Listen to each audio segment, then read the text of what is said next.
নমস্কার বন্ধুরা, ঝর্ণা cooking with village ফুডে সকলকে স্বাগত জানাই। আশা করি সকলেই খুব ভালো আছেন।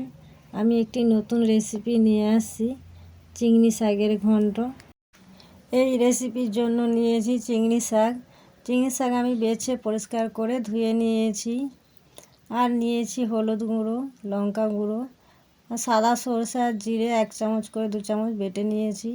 আর 5 ফোড়ন আর তেজপাতা, আর 2টো মিডিয়াম সাইজের আলু আমি কেটে নিয়েছি, আর 2টো বেগুন কেটে পরিষ্কার করে ধুয়ে নিয়েছি।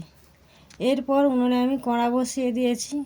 কড়া গরম হয়ে গেছে। কড়াতে দেব 2 চামচ মতো সরষের তেল। তেল গরম হয়ে গেছে। এরপর এই তেলের মধ্যে দেব কেটে রাখা আলু আর বেগুন। এরপর দেব পরিমাণ মতো লবণ আর হলুদ গুঁড়ো। লবণ আর হলুদ গুঁড়ো দেওয়ার পর খুন্তি দিয়ে ভালোভাবে আলু আর বেগুনের সাথে মিশিয়ে নেব। আলু আর বেগুন একটু হালকা করে ভেজে নিয়েছি। এরপর দেব অল্প করে লঙ্কা গুঁড়ো, জিরে আর সাদা সরষে একসঙ্গে বেটে রেখেছিলাম।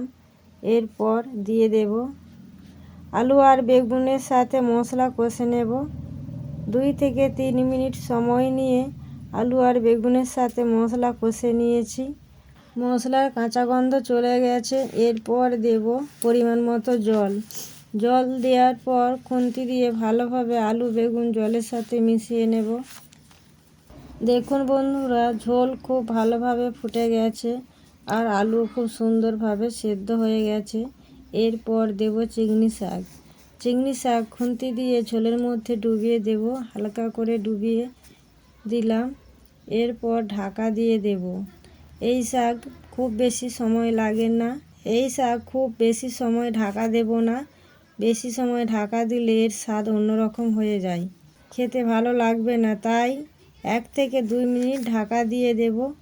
এরপর খুলে নেব। দেখুন বন্ধুরা, কত সুন্দরভাবে চিংড়ি শাক সেদ্ধ হয়ে গেছে।